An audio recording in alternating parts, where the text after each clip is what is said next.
Morning, सुप्रभात, वंदे मातरम विद्यार्थी मित्रों। मैं आनंद सर अपने YouTube channel make account easy with Anand sir में आपका हार्दिक स्वागत करता हूं। दोस्तों, हम लोग स्टेट में पार्ट 2 सीख रहे हैं, जिसमें हमने पार्ट 4 लक्ष्य कंप्लीट कर लिया है। पार्ट 5 विकलन, ये भी चैप्टर हमारा पूरा लगभग होने वाला है। हम लोगों ने विकलन का लास्ट वीडियो में महत्तम लाभ कैसे प्राप्त करते हैं वो सीखा था, और पिछले वीडियो में ही मैंने आपको खर्च को न्यूनतम कैसे किया जा सकता है, आमदनी या लाभ को महत्तम कैसे किया जा सकता है, उसके स्टेप्स बताए थे। उससे पहले भी न्यूनतम मूल्य और महत्तम मूल्य प्राप्त करने के स्टेप्स हम सीख चुके हैं, और उसी स्टेप्स की सहायता से हम लाभ को महत्तम कर रहे हैं या खर्च को न्यूनतम कर रहे हैं। तो क्या है वो स्टेप, एक बार मैं आपको याद दिला दूँ। सबसे पहले जो भी फलन आपको दिया होगा, चाहे खर्च का फलन हो या लाभ का फलन हो या आमदनी का फलन हो, सबसे पहला स्टेप में आपको क्या करना है, उसका विकलन प्राप्त करना है। और उस विकलन को आप क्या कह सकते हैं, dy/dx कह सकते हैं या f'(x) कह सकते हैं। यानी y दिया होगा तो dy/dx और f(x) दिया होगा तो f'(x) कह सकते हैं। उसके बाद विकलन प्राप्त करने के बाद उस विकलन के सामने 0 रखकर, यानी dy/dx बराबर 0 रखकर आप x के 2 स्थिर मूल्य प्राप्त कर सकते हैं। 2 भी या कभी कभी 1 भी मूल्य आपको प्राप्त होगा। उस मूल्य को तीसरे स्टेप में क्या करना है, आपको द्वितीय विकलन प्राप्त करना है। और तीसरे ही स्टेप में जब द्वितीय विकलन आपका प्राप्त हो जाएगा तो उस द्वितीय विकलन में x के उस मूल्य को रखना है। और उस मूल्य को रखने के बाद यदि आपका उत्तर माइनस में आता है तो x के उस मूल्य के लिए आमदनी या लाभ महत्तम होगा। आमदनी होगा तो आमदनी, लाभ होगा तो लाभ क्या होगा, महत्तम होगा। और अगर आपका आंसर प्लस में आता है तो उस मूल्य के लिए या उस इकाई के उत्पादन के लिए खर्च क्या होगा, न्यूनतम होगा।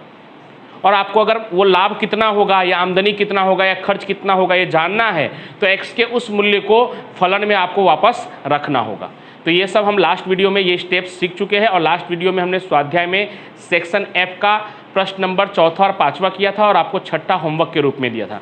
यानी हमारा स्वाध्याय में सेक्शन F कंप्लीट हो चुका है। ई में भी मैंने आपको 11वां और 12वां प्रश्न समझाकर होमवर्क के रूप में दिया था, जिसमें हमने लाभ के फलन को महत्तम करना, लाभ को महत्तम कैसे करते वो सीखा था। आज हम लोग खर्च को न्यूनतम कैसे करना है, न्यूनतम खर्च कैसे ज्ञात करना है, इस टॉपिक के बारे में सीखने वाले। तो चलिए शुरू करते हैं। तो आज हम सेक्शन ई में क्वेश्चन नंबर 5 सीखने वाले हैं, जिसमें क्या लिखा हुआ है, तो question number 5 section E page number 198 पे है। एक कारखाने में प्रति 100 टन स्टील के उत्पादन का खर्च, तो खर्च को हम क्या कहते हैं, सी। तो सी आपको दिया हुआ है 1/10x का cube minus 4x square plus 50x plus 300 है। न्यूनतम खर्च हेतु उत्पादन निश्चित कीजिए, यानी कितने इकाई का उत्पादन करेंगे तो खर्च न्यूनतम होगा। एक प्रश्न आपको एक्स्ट्रा नहीं पूछा है कि न्यूनतम खर्च भी ज्ञात कीजिए। बाकी अगर न्यूनतम खर्च भी ज्ञात करने के लिए कहा होता तो जो x का आंसर आता उसको इस सी के अंदर हमें रखना होता, तब हमें न्यूनतम खर्च भी मिल जाता। तो फिलहाल अभी हम इकाइयों की संख्या निकालते हैं कि भाई कितने इकाई का उत्पादन करेंगे कि खर्च न्यूनतम होगा। तो उसके लिए सबसे पहला स्टेप क्या करना है, आपको विकलन प्राप्त करना है। तो सी का अगर आप विकलन प्राप्त करेंगे तो उसे हम क्या कहेंगे, dc/dx। सी का जो हम विकलन प्राप्त करेंगे उसे क्या कहेंगे, dc/dx। और जब इसके हल करेंगे तो कैसे हल करते हैं, 3 का गुणा 1 से, तो 3 एकम 3 बटे में 10 जैसा है वैसा, x का क्यूब है तो क्या हो जाएगा, x का स्क्वायर, यानी 3x² 3 कैसे हो गया दोस्तों, 3 का गुणा 1 से हुआ तो 3 एकम 3 बटे में 10 है वैसे का वैसा, और x का क्यूब है तो क्या हो जाएगा, x²। विकलन प्राप्त करना आपने पहले से सीखा हुआ है, विकलन भी और द्वितीय विकलन दोनों ही प्राप्त करना आपने सीख लिया है। उसके बाद 4 दूनी 8x और ये सिर्फ क्या होगा, 50। 300 का जब आप विकलन प्राप्त करेंगे तो 300 का विकलन क्या होगा, 0 होगा। यानी क्या आंसर आया, 3x² माइनस 8x प्लस 50। अब आपको क्या करना है, तो आप इस विकलन के सामने यानी dc/dx के सामने आपको 0 रखना है। 0 क्यों रखना है, x के स्थिर मूल्य के लिए, x के मूल्य के लिए।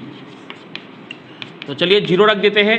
तो 0 रखेंगे तो क्या होगा, 3x² बटे में 10 माइनस 8x बटे में कुछ नहीं है तो 1, हर हम लोग हर ले रहे हैं क्योंकि हमें बाद में लसा लेने में आसानी रहे, और 50 बटे में कुछ नहीं है तो 1 बराबर 0।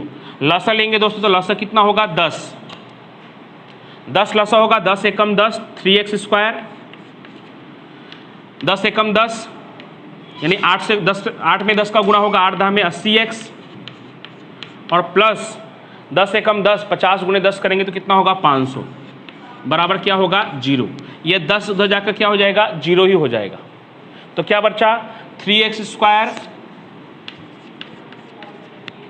Minus 80x plus 500, 3x² minus 80x plus 500 बराबर 0। अब आज आपको गुणनखंड करना पड़ेगा। अभी तक हम लाभ को महत्तम कर रहे थे तो x की एक ही वैल्यू मिल रही थी जिसे हम आसानी से ज्ञात कर ले रहे थे। आज एक समीकरण बन गया है जिसका हमें क्या प्राप्त करना होगा, गुणनखंड प्राप्त करना होगा। और गुणनखंड प्राप्त करना होगा तो कैसे करते हैं गुणनखंड, तो 3 का गुणा 500 से करेंगे। 500 गुणे 3 कितना होता है, 1500। 1500 का ऐसा टुकड़ा करना है कि गुणा करने पर 1500 हो और जोड़ने घटाने पर 80 हो। तो दोस्तों उसका भी एक तरीका है। तरीका क्या है, 1500 पे कितने जीरो है, तो 1500 पे 2 जीरो है, दोनों जीरो को निकाल दीजिए तो कितना बचेगा 15। और 80 पे 1 जीरो है, उसमें वहाँ पे एक ही जीरो आपको निकालना है तो कितना बचेगा 8। तो आप आसान तरीका क्या है कि 15 का ऐसा टुकड़ा करिए जो 8 आए, तो आप जल्दी से बता पाएंगे। 5 तिहाई 15, 5 और 3, बस एक एक जीरो और लगा दीजिए उस पर, तो क्या हो जाएगा 50 और 30। यानी 1500 का टुकड़ा करना है कि कितना आ जाए, 80 आ जाए। गुना करने पर 15 हो लेकिन उन दोनों को जोड़ने पर क्या हो, 80 हो। तो शायद आप 1500 का टुकड़ा बहुत जल्दी नहीं कर पाएंगे कि 80 आए। तो उसके लिए क्या करना है, तो जो मेन वाला गुणनखंड है यानी 1500 जो है उस पर 2 जीरो है, दोनों जीरो निकाल देना है तो कितना बचेगा 15। और 80 पर से 1 जीरो निकालना है तो कितना बचेगा 8। तो सबसे पहले आपको क्या करना है, 15 का टुकड़ा करिए जो 8 आ जाए।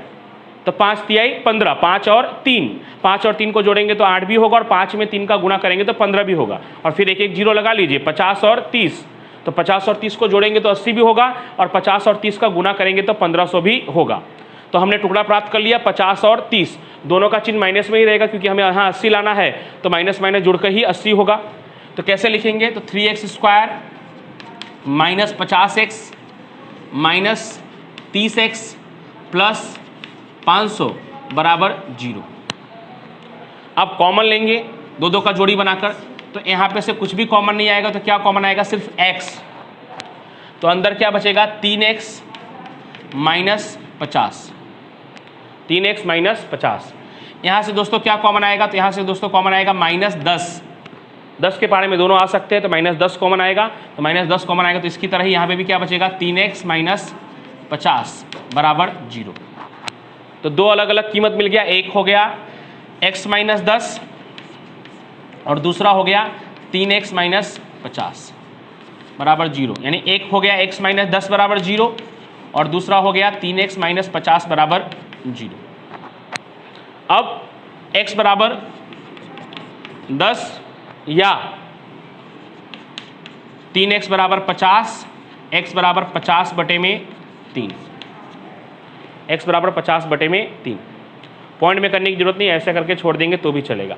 अब हमें क्या करना है दूसरे स्टेप में, दूसरा स्टेप हो गया। तीसरे स्टेप में हमें क्या करना होता है, द्वितीय विकलन प्राप्त करना होता है और उस द्वितीय विकलन में x के इन मूल्यों को बारी बारी से रखना है और आपको न्यूनतम खर्च प्राप्त करना है। तो उसके लिए क्या होना चाहिए, जिस मूल्य को रखने पर प्लस में आंसर आता हो उसके लिए, उतने इकाइयों के लिए हमें क्या होगा, खर्च न्यूनतम मिलेगा। तो सबसे पहले हम द्वितीय विकलन प्राप्त कर लेते हैं। तो द्वितीय विकलन का मतलब क्या होता है, विकलन का विकलन। ये रहा विकलन किया हुआ है, इसका द्वितीय विकलन करेंगे दोस्तों तो क्या होगा, तो 2 का गुणा 3 से, 3 दूनी 6x बटे में 10 माइनस 8x के बदले खाली क्या होगा, माइनस 8। कैसे किया तो फिर से देख लीजिए एक बार। 2 का गुणा 3 से, 3 दूनी 6x बटे में 10 और 8x का सिर्फ क्या होगा 8, तो 6x बटे में 10 माइनस बारी बारी से जो x के दो मूल्य प्राप्त किए 10 और 50 बटे 3, ये बारी बारी से हमें रखना है और जिस मूल्य को रखने पर आपका आंसर प्लस में आता होगा उस मूल्य के लिए आपका खर्च क्या होगा, न्यूनतम होगा। ठीक है, तो बारी बारी से रखते हैं। पहले 10 रख कर देखते हैं, x बराबर 10 रखने पर, तो 10 रखेंगे तो 6 गुणे 10 बटे में 10 माइनस 8, 10 और 10 कट जाएगा, 6 में से 8 घटाएंगे दोस्तों तो क्या आएगा, माइनस 2, जो कि क्या है, छोटा है 0 से। तो मैंने क्या बताया, खर्च न्यूनतम कब होगा, जब आपका x की वैल्यू प्लस में, x रखने पर, द्वितीय विकलन में x रखने पर आपकी वैल्यू प्लस में आती हो, यानी 0 से बड़ा आता हो, तो खर्च न्यूनतम होगा। ये कल के वीडियो में था कि अगर आपका माइनस में आता होगा तो लाभ या आमदनी महत्तम होगा। तो x बराबर 10 रखने पर नहीं हुआ, तो अब हम दूसरा चेक करते हैं, x बराबर 50 बटे 3 रखने पर। किसमें, तो द्वितीय विकलन में रखने पर। तो द्वितीय विकलन में x बराबर 50 बटे 3 रखेंगे तो 6x, 6 इंटू एक्स लिखा हुआ है, तो 6 गुणे 50 बटे 3 और उसके भागे में 10 और माइनस 8। कैसे किया हमने, तो 6 इंटू एक्स, तो 6 वैसे का वैसा, x की जगह पे क्या रखा है 50/3 बटे में 10 वैसे का वैसा माइनस 8 वैसे का वैसा। अब क्या होगा, तो 3 दूनी 6, 2 आएगा, 50 दूनी 100, 100 भागे 10 करेंगे दोस्तों, 100 भागे 10 तो कितना होगा 10, और 10 में से 8 घटाएंगे तो कितना आएगा 2।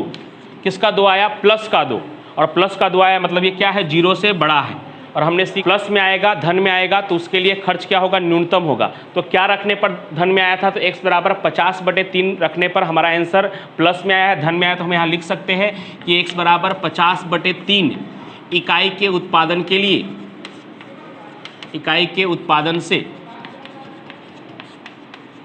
खर्च न्यूनतम होगा।